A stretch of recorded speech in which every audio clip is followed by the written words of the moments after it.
recording? Oh, yes. Okay. Hi, everybody. It's Avery. So I had the um, acid base topic, which, is everyone's favorite except mine. So here we go. So, of course, by Avery Arlene Catherwood, daughter of Christopher Dudley Catherwood. So here we go. All right, this is just the basics that we absolutely need to know in order to be humans, is that acids taste sour while bases are bitter.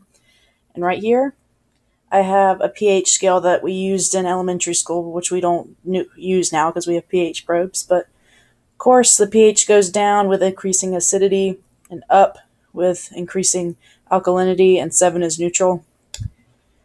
And here's just a really good graph I found if you ever need help trying to figure out the pH or pOH. So if you start out with the H plus concentration, go forward negative log H plus, that gives you the pH. And then 14 minus the pOH, or 14 minus pH gives you the pOH. And yeah, there we go. Okay, so we learned last year and a little bit this year that there's different types of acids and bases. So first there's the Arrhenius acid, and that's a substance that when added to water it normally increases the concentration of H plus ions. And Arrhenius's definition is basically the oldest one that we know of, and we don't really use it anymore.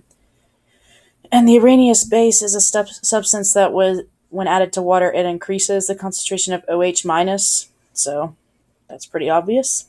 And we know the Bronsted-Lowry is what we use now, where the acid donates a proton when it's in an aqueous solution, and the base accepts a proton. And we remember Enlow's cool thing, bad acids, Bronsted acids donate. That's how I remember it. I don't know how y'all do it. And here's just an example of a Bronsted-Lowry equation. We see the H right here donating to the ammonia. This is hydrochloric acid and ammonia. And that yields the chloride ion plus ammonium. And the resulting chloride ion is the conjugate base of this. And this is the conjugate acid of this, which is useful in the future. So when we were younger, we just used to think with acid and base strength that a strong acid or a base was just something that burnt you when you touched it, like in the movies. But we know, no, that's not 100% correct. A strong acid or base is just something that dissociates 100% in water. And really the 7 strong acids that we use are sulfuric, hydrobromic, hydroiodic, hydrochloric, perchloric, and nitric acid. And remember that, of course, with the big 7 on the PTOE. And the strong bases that we use anyway are in group 1 and 2 of the PTOE.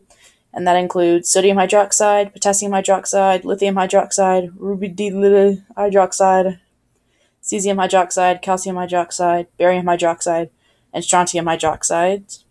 And weak acids, of course, will only partially dissociate in water. Buffers, my favorite. Okay, so a buffer solution is just a weak acid or base and its conjugate base / acid. And this solution resists pH changes, and that's useful for biological circumstances, of course, like in the blood and stuff like that. So as soon as you see an equation with a weak acid or base and its conjugate, you immediately think buffers. And if it asks you for pH, you immediately think of the Henderson-Hasselbalch equation, which is a godsend. So the Henderson-Hasselbalch equation is pH equals pKa plus log conjugate acid divided by the conjugate base. And the pOH is just the opposite, but with pKb. And we all know that. And this equation is beautiful. Never, ever, ever forget it. All right, and here's a little buffer problem that I incorporated into this. So it says calculate the pH of a buffer solution containing 0.250 molar acetic acid and 0.150 molar sodium acetate. Whew, sorry, I'm out of breath. So the Ka expression for this, like writing the formula out and everything, we see that it's C2H3O2 minus times the H plus concentration over acetic acid concentration. And the given information gives us Well, that is redundant. The given information gives us the information for the concentration of acetic acid and the acetate ion. We can then enter this into the information straight into the Ka expression. So that, of course, equates to 1.8 times 10 to the negative third, which is the Ka. And that equals 0.150 molar times x divided by 0.250 molar. So we then just solve for x, and we get the H plus to be 3 times 10 to the negative third. And then, of course, you just take the negative log of that, and you'll find the pH to be 2.52. Pretty simple. And here is just a picture of a titration curve. This, of course, right here is the buffer region. Right here we have the half equivalence point where the pH is equal to the pKa. And here's the equivalence point where all acid, of course, is converted to conjugate base, and then the endpoint is up here. And this is, of course, a acid that's titrated with a base. So we see it starts out acidic, ends basic. I don't know if I said, but this is the buffer region right here. Okay, polyprotic acids. They're good fun that is funny. So they contain at least 2 ionizable hydronium ions per 1 mole of acid. And they can only dissociate these protons one at a time. It can't just be H2S goes to S2 minus or what have you. Let me see where I am on time. Oh, crap. It's a lot longer than I thought I would. Oh, no, go back. Sorry about that. So right here we see H2S going to HS minus, which will then go to S2 minus. So that's the entire dissociation of it. And here we see H2SO4 going to HSO4 minus, and then that finally goes to SO4 2 minus. So the Ka of each successive polyprotic dissociation is written as K1, K2, K3. So for example, this would be K1, K2, K3. And K1 is always going to be the largest number. So K1 this is going to be the largest K expression, or K value, excuse me. And this is just a really useful hint if you ever need it. The H plus concentration of a polyprotic acid is always going to equal the square root of K1 times the initial concentration of the polyprotic acid. Sorry, I don't know how to do square roots on the computer, so that's what that means. So it's just really useful if ever on the AP exam it asks you, it gives you a K1, K2 expression, and then asking for the H plus concentration, and then the pH. And this is just a picture of how a titration curve would look for a polyprotic acid. Here we see the pK1.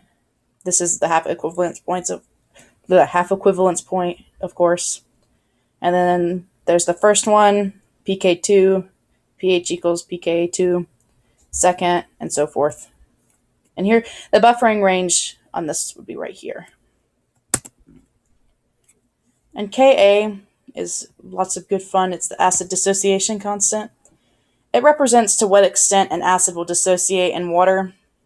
So large values, of course, indicate stronger acids, while small values represent weak acids. Much like KEQ, it can be calculated by dividing the concentration of products by reactants. So we've been doing that since honors chem. And here's just a picture of what it would look like. So H plus over A minus are divided by that, and we don't care about water. Water is useless. And here's just a little Ka example problem. I got it straight from an AP exam. So which of these 2 acids is stronger? It lists out the Ka values. And a larger Ka means a stronger acid. So in this case, it would be HOCl because it has a greater Ka value than Hobro. Okay, Kb, it's the same thing as Ka, except with bases. So it's the same expression, same everything. Larger Kb means stronger base. And Kw is beautiful. It's the ion product of water. Well, I need to hurry up. I have 27 seconds left. It's equal to 10 to the negative 14th, as we all know. It equals Ka times Kb, OH minus times H plus. And this is useful in case, you have to figure out something and you're given one thing, so you don't have to do an icebox. And that's it. Thank y'all for watching. I love you. How do I pause this?